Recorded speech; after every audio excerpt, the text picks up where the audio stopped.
الله وكفى والسلام على عباده الذين اصطفى اما بعد. بس آپ یہ دیکھیے کہ ایک وائرس ہے. وائرس آپ نے پڑھا ہوگا کہ جو لائف ہے اس کا آغاز ایک سیل سے ہوتا ہے، اور آپ جانتے ہوں گے کہ آپ نے چھوٹی کتابوں میں پڑھا ہوگا، چھوٹی کلاسز کی، کہ یہ اس کا آغاز ہوتا ہے، ہم اس کو کہتے ہیں پروٹوپلازم. پروٹوپلازم سے اس کا آغاز ہوتا ہے. پھر اللہ کی شان، اس سے لائف وجود میں آتی ہے. اللہ تعالیٰ نے سینکڑوں نہیں ہزاروں سی لائف، سمندر کی زندگیاں بنائی ہیں. کریپرز اللہ تعالیٰ نے جو رینگتے ہیں، رینگنے والے جانور ہیں، انہیں کریپرز کہتے ہیں، بنائے ہیں. پھر اللہ جل شانہ نے انسیکٹس بنائے ہیں، کیڑے مکوڑے، ان کی بھی کئی کلاسز ہیں. پھر وہ جو ہوا میں اٹھتے ہیں، ماسکیٹو بھی ہے، مکھیاں بھی ہیں، اور بھونرے بھی ہیں. پھر اللہ تعالیٰ نے بہت ہی اسمال، بہت چھوٹے سائز کے آرگنیزم، جنہیں کہتے ہیں لیونگ آرگنیزم، زندہ زندہ جسیمیں، لیونگ آرگنیزم جن میں لائف ہوتی ہے، وہ بنائی ہے. اس میں بیکٹیریا ہیں جن کو آپ جراثیم کہتے ہیں. بیکٹیریا میں مائکروسکوپ سے نظر آ جاتے ہیں. اور پھر وائرسز ہیں جو بہت ہی چھوٹے اسٹرکچر ہیں، اتنا چھوٹا اسٹرکچر کہ جس کو عام مائکروسکوپ نہیں دے سکتے. پھر عجیب بات ہے کہ وہ وائرسز بھی جو ہے وہ بھی لیونگ آرگنیزم ہے. تو یہ ہے اللہ کی شان کہ اتنا اسمالسٹ پارٹیکل، اور وہ زندہ، اس میں زندگی ہے، وہ ملٹیپلائی کرتا ہے، اس میں لائف ہے، اس کے اندر اپنا میٹابولزم ہے. اللہ کی شان، یہ اللہ تعالیٰ کی شان کو بیان کرتا ہے کہ تم غور کرو. پھر دیکھیں کہ اس وائرس کے اندر اللہ تعالیٰ نے کچھ فنکشن رکھتی ہیں، اور وہ فنکشن کیا ہیں کہ یقین جانیے گا کہ وہ فنکشن کیا ہیں. وہ جیسے آپ کسی افسر کی، جس کو آپ نے اپنے محکمے میں ہائر کیا ہو، تو اس کو آپ ایک ایگزیکٹو جاب دیتے ہیں اور کہتے ہیں کہ تمہارا فنکشن یا تمہاری جاب ڈسکرپشن یہ ہے. اللہ جل شانہ نے اس وائرس کی JD بیان کر دی ہے. اللہ کی شان، میرے رب کی شان کہ ماسکیٹو ہے، اور اس کے عام ماسکیٹو، کتنے ماسکیٹوز ہوتے ہیں. کچھ ماسکیٹوز اپنے اندر ڈینگی وائرس کو رکھتے ہیں.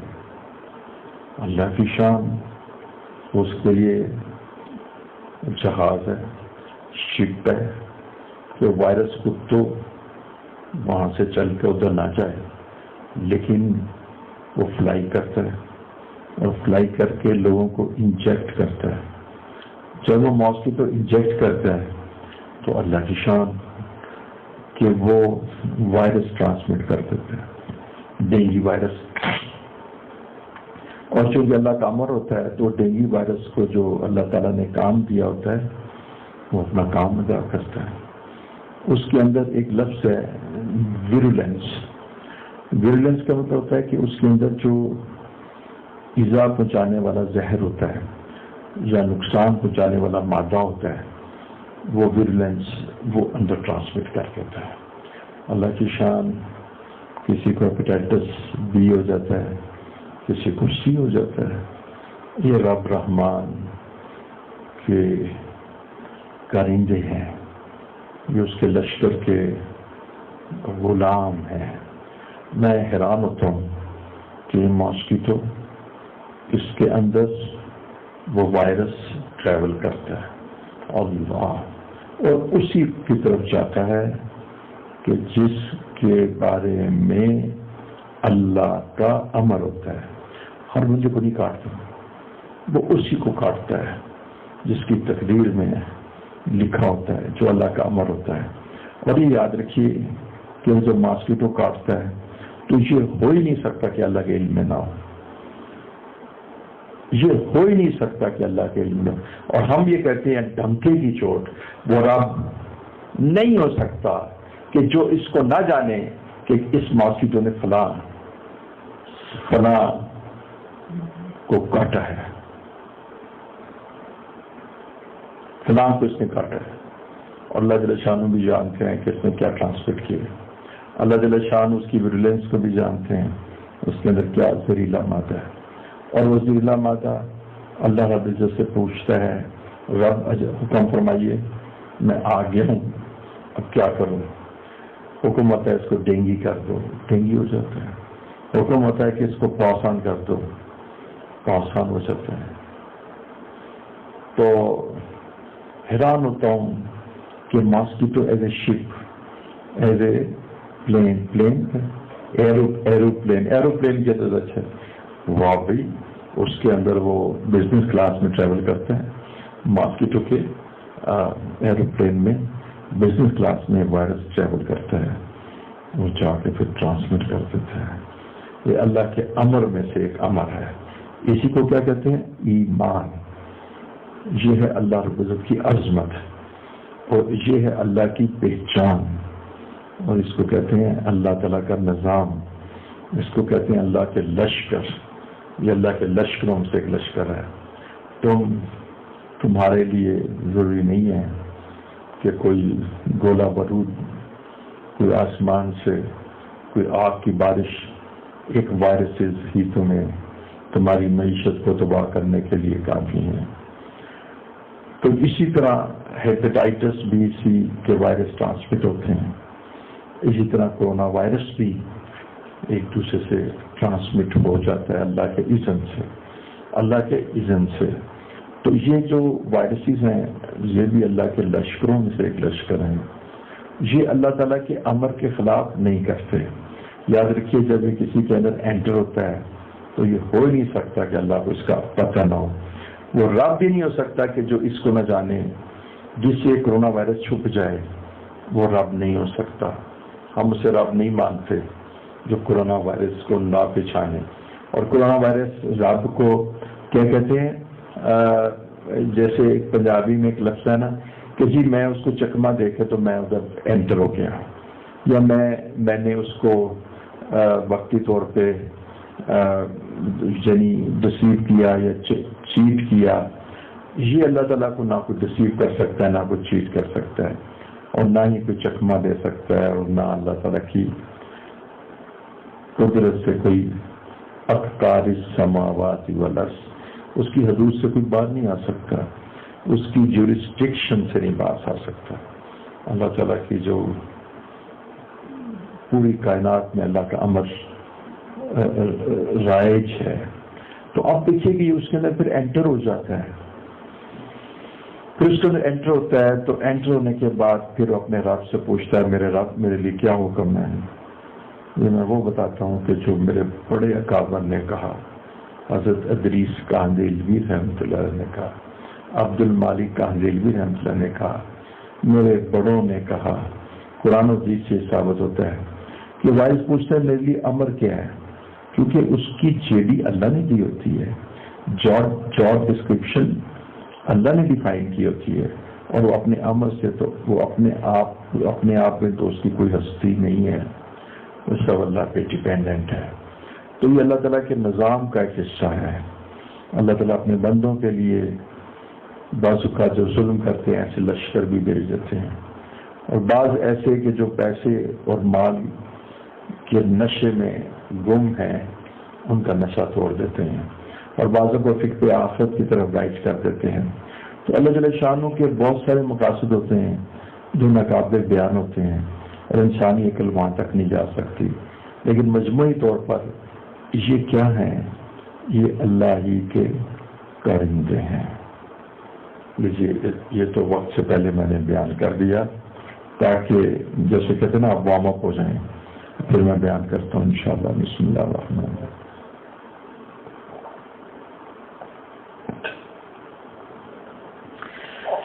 الحمدللہ وکفا وسلام علی عبادہ الذین اصطفی. اما بعد فاعوذ باللہ من الشیطان الرجیم.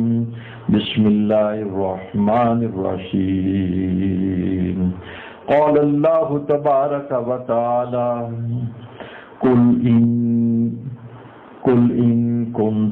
قل ان کان آباؤکم و ابناؤکم و اخوانکم و ازواجکم و عشیرتکم و اموال اقترفتموها و تجارت تخشون کسادها ومساکن ترضونها احب الیکم من اللہ ورسولہ وجہاد فی سبیلہ فتربصوا حتی یأتی اللہ بامر واللہ لا یہدی القوم الفاسقین.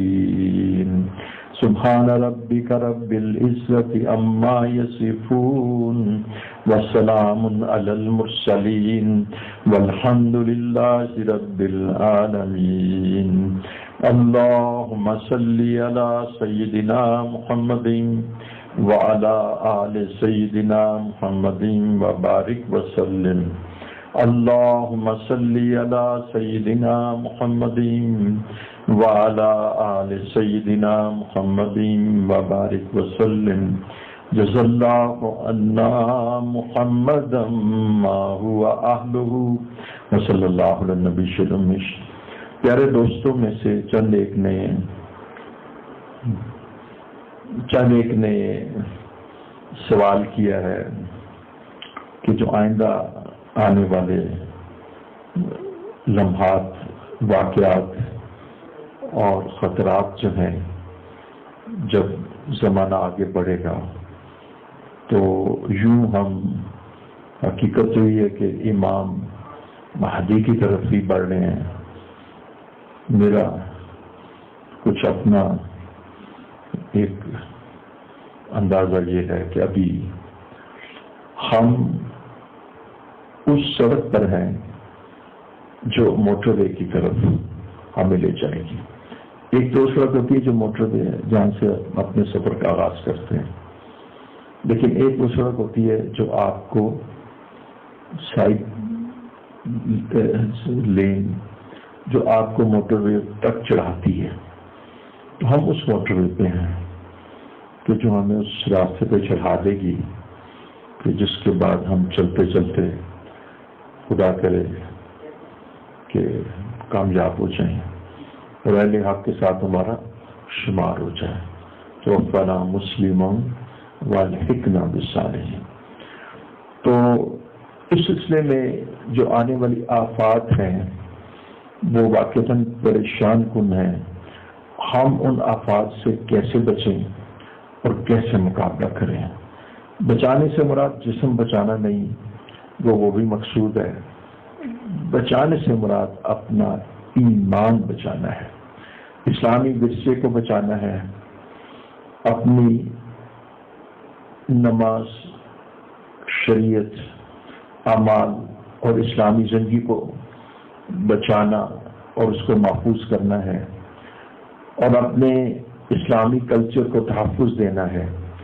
اور کس طرح ہم یہ جو بے دینی کی آندیاں ہیں کہ جن کے اندر اتنی شر انگیزی ہے اور جو روز بروز قوت پکڑ رہی ہیں، ان آندیوں کو ہم کس طرح ان سے مقابلہ کرتے ہوئے اپنے ایمان کے تنے کو جھکنے نہ دیں اور وہ ایمان کا تنا سیدھا کھڑا رہے اور اس کی جڑیں مضبوط ہوں اور اس کی جڑیں قلب کے اندر جمی رہیں. تو اس کے لیے ہمیں کیا طرز اختیار کرنا ہے اور اس سوال کا جواب کیا ہے؟ عرض کروں کہ اس وقت ہمیں جس چیز کی ضرورت ہے اس میں کوئی شک نہیں کہ وہ اعمال ہیں، اور اعمال کی قلت پائی جاتی ہے۔ تو اعمال کی اعمال جو کہ واقعتاً مقصود ہیں، کیونکہ اللہ تعالیٰ نے انسان کو پیدا کیا ایکم احسن عملا، تو اعمال مقصود ہیں کہ اللہ تعالیٰ دیکھنا چاہتے ہیں کون اچھے اور پسندیدہ ہمارے پسندیدہ اعمال کرتا ہے۔ تو یہ اعمال بھی مقصود ہیں۔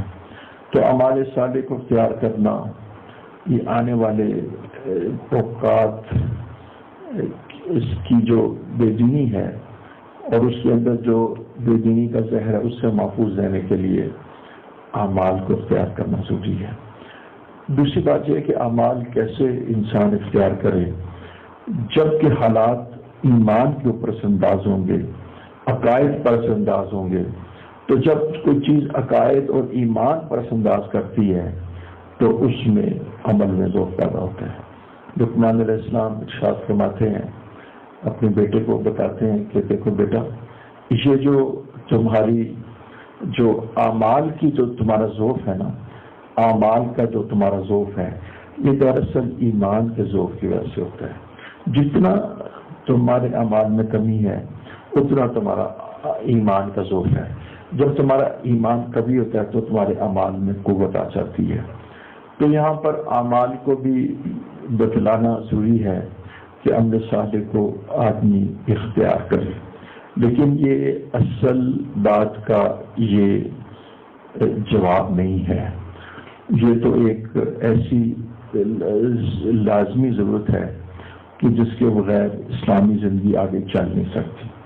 اصل بات کا جواب کیا ہے وہ میں آپ کو بتانا چاہتا ہوں کہ اس وقت جو کفر کی یلغار ہے اور کفر کی جو ظاہری طاقت ہے، وہ جو طاقت ہے اس کو عملی طور پہ تسلیم کرنا پڑے گا کہ کفر کے پاس ایک طاقت ہے، اور وہ طاقت مادی طاقت ہے، اور وہ مادی طاقت بھی بے پناہ طاقت ہے، اور اس کے اندر بہت ساری ٹیکنالوجیز ہیں۔ جیسے کہ دیکھیے، یہ بعض جگہ وار کو انیشیٹ کرتے ہیں، جنگ کو، اور ان کا آبجیکٹو کیا ہوتا ہے کہ ان کے بزنس چلے، کہ یہ ویپنز اور جنگی ویپنز بنا کے اسٹور کرتے رہتے ہیں، پھر ان کو تو مقصود یہ ہوتا ہے کہ ان سے خریدیں۔ جب وہ ان سے خریدیں گے تو ان کی فیکٹریاں دوبارہ چلنا شروع ہو جاتی ہیں۔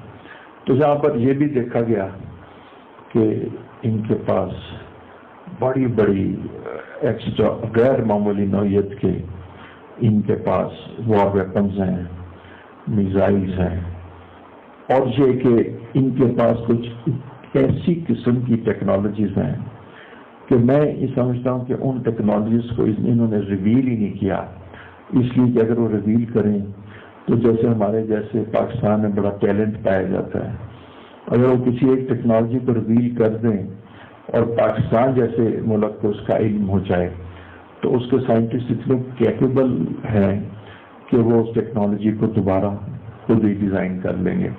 نتیجہ یہ ہے کہ یہ لوگ بہت ساری چیزوں کو وقت کے لیے چھپا کے رکھتے ہیں۔ اچھا، ان کے دلوں کے اندر اہل ایمان کا جو بغض پایا جاتا ہے وہ بے شمار ہے، اور اہل ایمان کے دلوں میں ان کا بغض اس درجے میں نہیں پایا جاتا۔ اہل ایمان کے اندر تو اللہ اور اس کے رسول کی محبت پائی جاتی ہے۔ اب یہ لوگ اہل ایمان کے بارے میں بغض بھی رکھتے ہیں، جس کی وجہ سے ان کے جو جذبے ہیں وہ تازہ رہتے ہیں، یعنی اپنے دشمن سے مقابلہ کرنے کے جذبے بغض کی وجہ سے، کینے کی وجہ سے وہ تازہ رہتے ہیں، وہ اسٹیج یا پھیکے نہیں پڑتے، وہ ہر وقت ہر لمحے چاہتے ہیں کہ ان کو نقصان پہنچایا جائے، اور ان کو اس وجہ سے نہیں کہ ان کے پاس سونا چاندی کیوں ہے، ان کو اس وجہ سے کہ ان کے سینوں میں ایمان کیوں ہے، اس کا بدلہ لیا جائے۔ یہ فرمایا کہ یہ تم سے کبھی بھی نہیں راضی ہوں گے۔ یہ کفار جو ہے اللہ جل شانہ نے ارشاد فرمایا یہ تم سے کبھی بھی نہیں راضی ہوں گے جب تک کہ تم ان کی ملت کو اختیار نہ کرو۔ اور دیکھیے میں نے دیکھا کہ بوسنیا میں وہ لوگ بالکل بے دین تھے، لیکن یعنی کہا کہ نماز روزہ زکوٰۃ تو بڑی دور کی بات ہے، بیٹیاں گھروں میں بالکل یعنی بے حیائی کے تمام حدود کو پار کیے ہوئے تھیں، اور اپنی مرضی سے اگر کسی کے گھر نائٹ سپینڈ کرنا چاہتی تو ان کا فادر ان کو نہیں روک سکتا تھا۔ بہرحال اس طرح کی بے دینی تھی، لیکن دیکھیے صرف ان کے پاس ایک چیز تھی، لا الہ الا اللہ محمد رسول اللہ۔ وہ جیسے بھی تھے، برے بھی تھے، بے شک حلال حرام کھاتے تھے، لیکن وہ یہ پڑھتے تھے لا الہ الا اللہ محمد رسول اللہ۔ اس کلمے کی وجہ سے کہ فقط جو ان کے اندر اسلام کا جو نشان تھا، عمل سے تو ثابت ہی نہیں تھا، ایمان سے بھی نظر نہیں آتا تھا، لیکن یہ جو کلمہ ظاہر سے وہ پڑھتے تھے اور ان کے نام کے ساتھ محمد اسحاق اور محمد لکھا ہوتا تھا، اس کو بھی انہوں نے برداشت نہیں کیا۔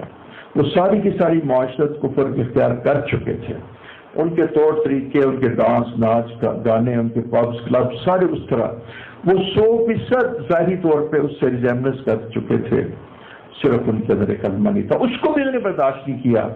اور پھر جو تباہی بوسنیا کی بھی وہ پرانی بات ہو گئی، لوگوں کے سامنے ہے، پھر انہوں نے کس طریقے سے ظلم کیے، حالانکہ وہ ان کی کسی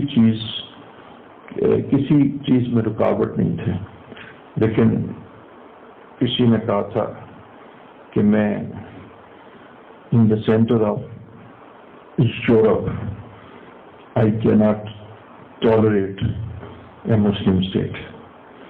تو یہ آپ کے علم میں ہے کہ وہ تھے کہ یہ ان دا سینٹر آف یورپ ہم ایک مسلم اسٹیٹ کو نہیں ٹالریٹ کر سکتے، نہ تو ان کے پاس کوئی کیمیکل ویپنس تھے، نہ ان کے پاس کوئی ٹیکنالوجیز تھیں، نہ کوئی میزائلز تھے، ان کو ان کے ایمان کی وجہ سے، اور ایمان بھی نہیں صرف کلمے کی وجہ سے، اور کلمہ بھی نہیں وہ کلمہ جو زبان پر تھا اور جو ان کے نام کے ساتھ محمد لگ جاتا تھا اور جو وہ فاطمہ لگ جاتا تھا صلی اللہ علیہ وسلم، اس پر وہ نہ تباہ کر دیے گیا۔ تو آتا ہے کہ یہ تم سے کبھی راضی نہیں ہوں گے جب تک تم ان کے مذہب کو اختیار نہیں کر سکو گے۔ تم کتنے کرسچن بن جاؤ، یہ قسم تم ظاہری طور پہ کتنی ملتی ریزیمبلنس لو، لیکن ہو گے تم محمد صلی اللہ علیہ وسلم کی عقیدت مند، جب تک تمہارے سینے میں ان کی عقیدت نہیں نکلے گی اس وقت تک تم ان کی بارگاہ میں ایکسیپٹنس نہیں دو گے۔ اس کی میں چھوٹی سی مثال دوں، آپ جانتے ہیں کہ وہ ایک ملونہ تھی، آپ دیکھیں اس نے کوئی ایسا کام تو نہیں کیا تھا کہ جس کے پس منظر میں کوئی پولیٹیکل گین ہو، اس نے صرف ایک بہت عظیم ہستی کی اہانت کی تھی۔ جس وقت وہ یہاں سے نکلی تو اس کو دیکھیے، اس کی ریسیپشن دیکھیے گا، کفر اور نان مسلم کنٹریز میں اس کو کیسے ریسیو کیا۔ یہاں سے آپ کو پتہ لگتا ہے کہ دیکھیں پولیس نے ایسے کام تو نہیں کیا تھا کہ جو اس کو ریسیپشن دیا جائے، لیکن مسلمانوں سے کینے اور بغض کا اظہار۔ اچھا یہ جو کینہ ہے نا، بغض، اس کا تعلق ہوتا ہے، اب سنیے گا، اس کا تعلق ہوتا ہے ظاہر سے تو نہیں ہوتا نا، یہ تو اندر ہوتا ہے نا، قلب میں ہوتا ہے، نفس میں ہوتا ہے۔ تو کینہ جو ہے نا یہ باطنی رذائل میں سے ہے، کینہ جو ہے یہ باطنی رذائل میں سے ہے۔ نتیجہ یہ کہ جب ہم ہماری دشمنی کرتے ہیں نا تو وہ ہماری دشمنی دو چیزوں سے کرتے ہیں، ظاہر سے اور باطن سے۔ ظاہر سے کرتے ہیں کہ ان کے پاس ظاہر ہے کہ بڑے بڑے ایسے بامز ہیں جو بڑی بڑی عمارتوں کو میلٹ کرتے تھے، اور ان کے پاس ایسے ایسے بامز ہیں کہ جن میں تابکاری ریڈیو ایکٹیویٹی زیادہ ہے کہ جو سارے تو سارے علاقے کو بانجھ کر دیتے ہیں. تو یہ ان کی ظاہری قوت ہے. اگر سنیے گا میری بات جو میں آپ کو جہاں تک لانا چاہتا ہوں. اور باطنی طور پہ بھی ان کے اندر بغض ہے. جو ظاہر اور باطن دونوں ان کا ایک ہے. یہ بات سمجھے؟ ان کا ظاہر اور باطن دونوں ایک ہے.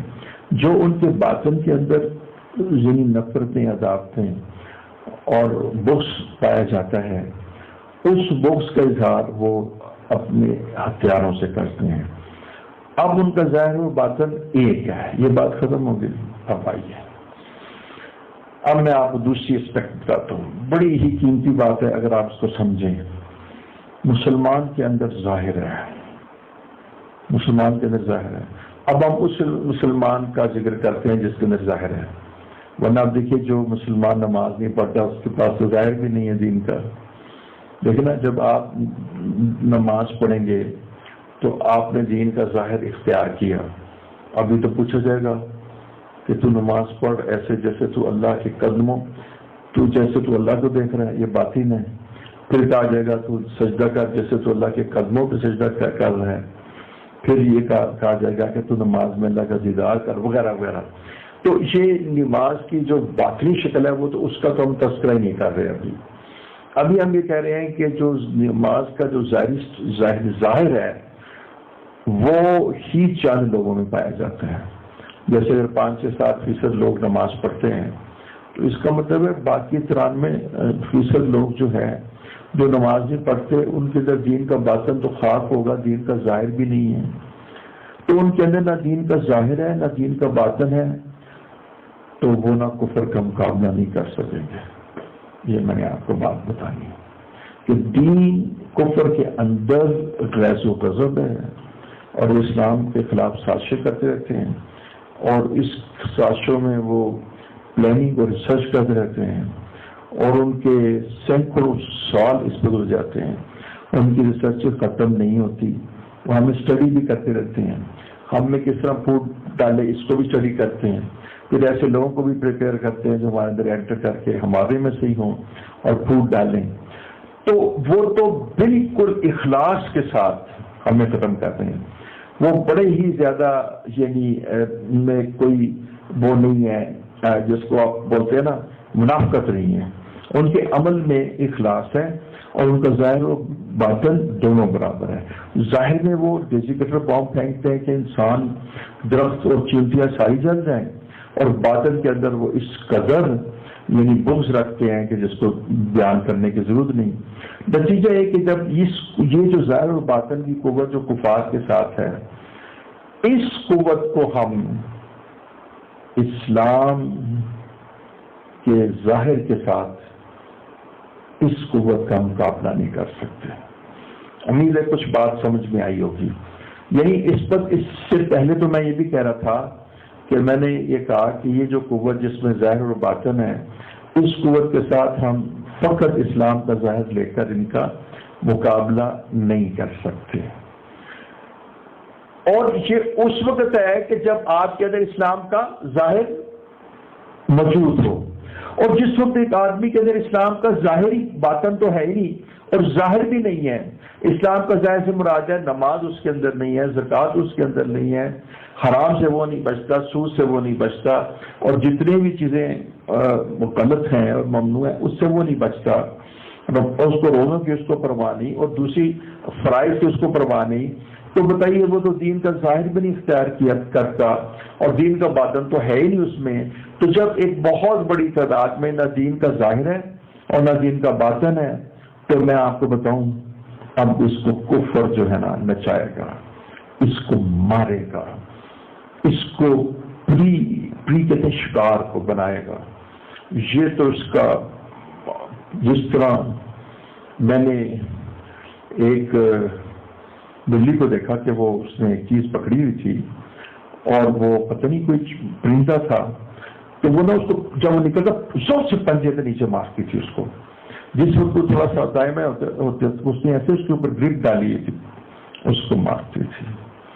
آپ دیکھیں کہ میں اب پرانی باتیں کیا اس کو بوسنیا میں دیکھی ہوں.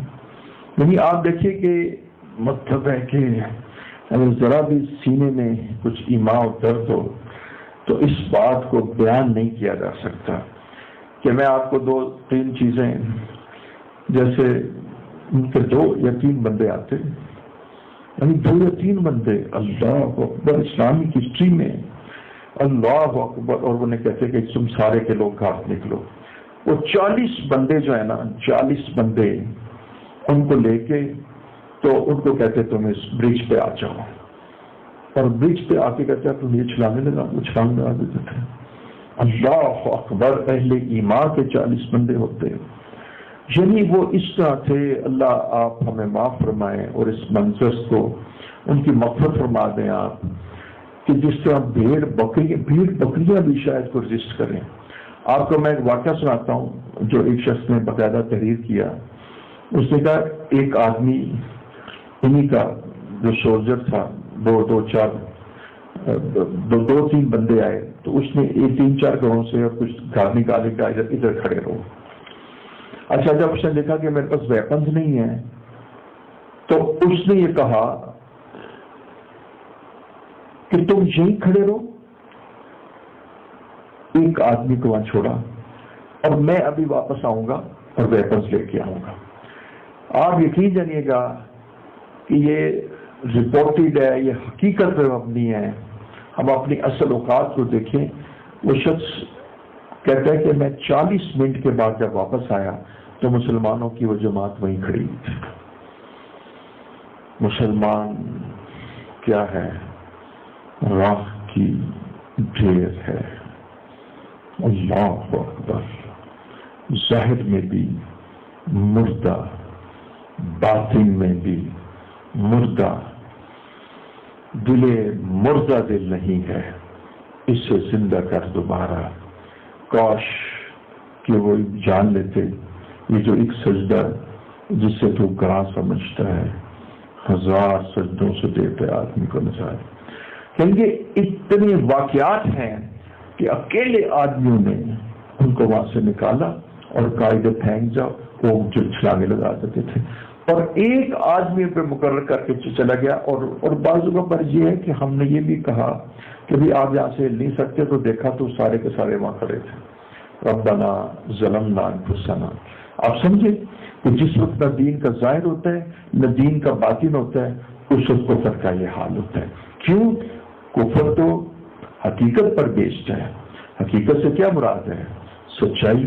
سچائی سے کیا مراد ہے؟ کہ وہ تمہیں قتل کرنا چاہتا ہے، وہ تمہیں مارنا چاہتا ہے. سچائی یہ کہ وہ تم سے بغض رکھتا ہے. وہ کہتے ہیں ہم تمہیں سب سے مٹانا چاہتے ہیں. وہ بغض رکھتا ہے، وہ تم سے نفرت رکھتا ہے. نفرت وہ اپنی زبان سے بھی کہتا ہے کہ میں تم سے نفرت رکھتا ہوں، اور قلوب میں بھی ہے کہ میں نفرت رکھتا ہوں، اور عمل میں بھی ہے نفرت رکھتا ہوں. تو ان کی ساری چیز کے اندر سچائی ہے، نفاق نہیں ہے، حقیقت ہے. تو صرف کے اوپر مبنی ہے، جو کہتے ہیں وہی کرتے ہیں. نتیجہ ہے کہ وہ ہم اس کے بالمقابل نہ ہمارے اندر دین کا ظاہر ہے نہ دین کا باطن ہے، ہم ان کا مقابلہ نہیں کر سکتے. تو میرے خیال میں یہ اتنی بات اس اعتبار سے ضروری ہے. اب ذرا آگے آئیے جو میں آگے بات کرنا چاہتا ہوں، کیونکہ سوال کا جواب ابھی رہتا ہے. سوال یہ ہے کہ ہم کس طریقے سے نا حالات کا، آئندہ آنے والے حالات کا مقابلہ کریں. اور آپ کو معلوم ہے کہ اب یہ تو یعنی امریکہ تو آپ سمجھ لیں کراچی ہے، اور انگلینڈ جو ہے وہ سمجھ لیں کہ ملتان ہے، اور یہ تو اٹس اے شرنکن ورلڈ. یہ تو گلوبل ولیج ہے. یہ تو اب چھوٹا سا ایک یعنی ایریا خطہ ہے، بڑی سکڑی ہوئی زمین ہے. یہ تو حالات جو ہے نا ایک دوسرے کے ہمیں فوراً پہنچتے رہتے ہیں. تو میں یہ بات عرض کرنا چاہ رہا تھا کہ اب ایسے نہیں ہے کہ ذرائع کمیونیکیشن نہیں پائے جاتے، اسفار دور ہیں. نتیجہ ہے کہ اب ہم نے صرف یہ نہیں ہے کہ ہمارے بالمقابل ایک انڈیا ہے جس کا ہم نے مقابلہ کرنا ہے، ہم نے پورے کفر کا مقابلہ کرنا ہے. ہم نے پورے عالم کفر کا مقابلہ کرنا ہے. اور کفر جو ہے ملت واحدہ ہے. ٹھیک ہو گیا. اب یہ مقابلہ کیسے ہوگا؟ اب پھر میں اپنے اصل پہ آتا ہوں، اب میں پھر اپنے مضمون پہ آتا ہوں. یہ زوائد اس لیے تھے کہ اس پر اظہار کرنا ضروری تھا. وہ یہ کہ اب آپ وہ دیکھیں کہ وہ لوگ ہیں جو دن میں دین کا ظاہر موجود ہے اور دین کا ظاہر موجود ہے. کیا مسئلہ ہے؟ آپ نے دیکھا تو نماز بھی پڑھتے ہیں، روزہ بھی رکھتے ہیں، زکوٰۃ بھی دیتے ہیں. ٹھیک ہو گیا. آپ نے دیکھا تو ظاہری طور پہ ظاہر میں بھی ماشاءاللہ سنت کی مطابقت کرتے ہیں، چہرے میں بھی مطابقت ہے، ظاہر میں بھی مطابقت ہے، اور ان کے اندر دین کا ظاہر پایا جاتا ہے. حج بھی اپنے وقت پہ کرتے ہیں، رمضان کا روزہ بھی رکھتے ہیں، زکوٰۃ بھی دیتے ہیں، نماز بھی پڑھتے ہیں، سود سے بھی بچتے ہیں. اس کو کہتے ہیں دین کا ظاہر، اس کو کہتے ہیں دین کا ظاہر. تو جن لوگوں کے پاس دین کا ظاہر موجود ہے اس کی بہت برکات ہے. اب میں آپ کو بتاؤں جو تبلیغی جماعت ہے اس کی برکات کیوں ہے؟ اس کی برکات دین کے ظاہر کی وجہ سے ہے. تبلیغی جماعت میں لوگ چلتے پھرتے محنت کرتے ہیں تو ایک ظاہری دین کی شکلیں قائم ہوتی ہیں جس کی وجہ سے پوری دنیا میں ہلچل ہے ہمارے علاقوں میں. تو یہ دین کا ایک ظاہر ہے، دین کا ظاہر ہے. تو آئیے ایک سوال یہ ہے کہ کیا یہ دین کا ظاہر جو اہل دین میں ہے کیا وہ کفر کا مقابلہ کر سکتا ہے؟ ایک سوال آ گیا. تو میں آپ کو یقین سے کہتا ہوں ہرگز مقابلہ نہیں کر سکتا، ہرگز مقابلہ نہیں کر سکتا. دیکھیے آپ بھی سائنس ٹیکنالوجی میں ایڈوانسمنٹ کر لیجیے، وہ بھی کر لیں. میں سمجھتا ہوں جو ہم کریں گے اس میں برکت تو ہوگی، لیکن جو وہ ایڈوانسمنٹ کریں گے تو وہ پھر 50 سال آگے چلے جائیں گے، یا ہم 50 سال پیچھے جہاں تھے ہم کچھ دیر بعد وہاں پہنچیں گے. بہرحال ان کے ساتھ اپیرنٹلی کسی بھی اعتبار سے دنیاوی ٹیکنالوجی میں اور طریق میں مقابلہ کرنا ایک جان جوکھوں کا کام ہے، ایک بہت مشکل کام ہے.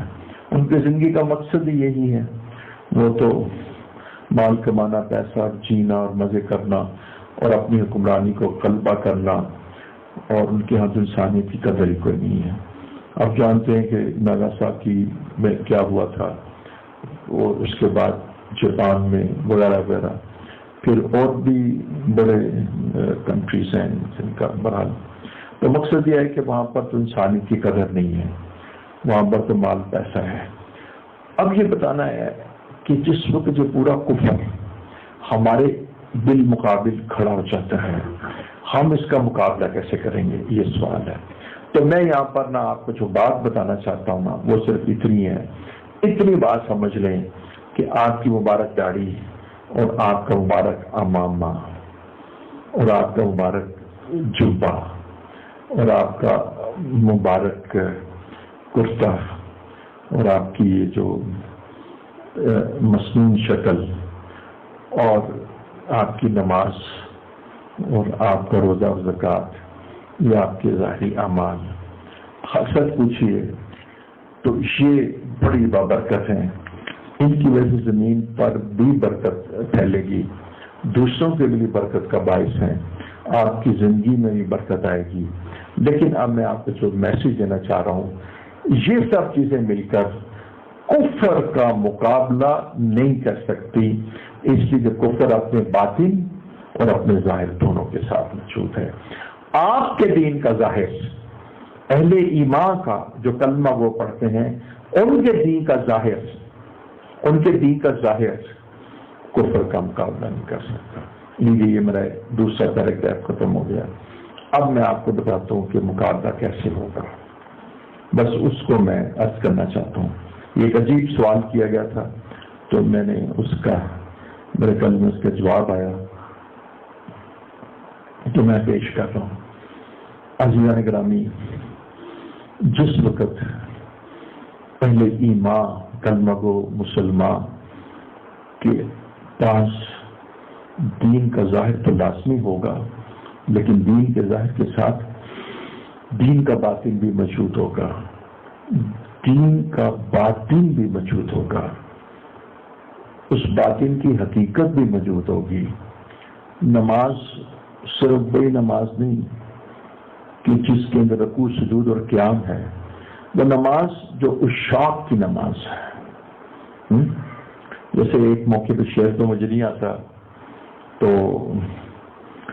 لیکن علامہ اقبال کہتے ہیں، میں اس سے میسیج اخذ کر کے بھئی نماز بھی ہے، روزہ بھی ہے، زکوٰۃ بھی ہے، یہ سب چیزیں ہیں پر تو نہیں ہے۔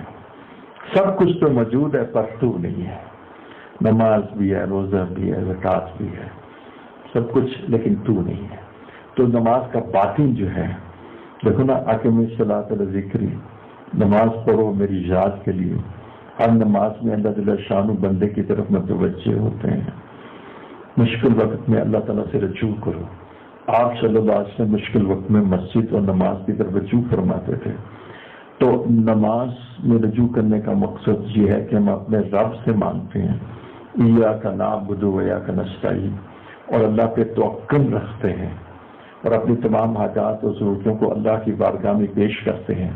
تو نتیجہ یہ ہے کہ وہ جو نماز جس کی اصل حقیقت کچھ اور تھی کہ تیرا دل تو ہے صنم آشنا، تو اس میں کتنے بت ہیں سجدہ کرتے وقت، تو جس وقت ہماری نماز میں ظاہر ہوگا اور حقیقت نہیں ہوگی، اور جس وقت ہماری عبادات کے اندر ظاہر ہوگا اور حقیقت نہیں ہوگی، جس میں باطن پر غیر اللہ کا قبضہ ہوگا، چہرے پہ داڑھی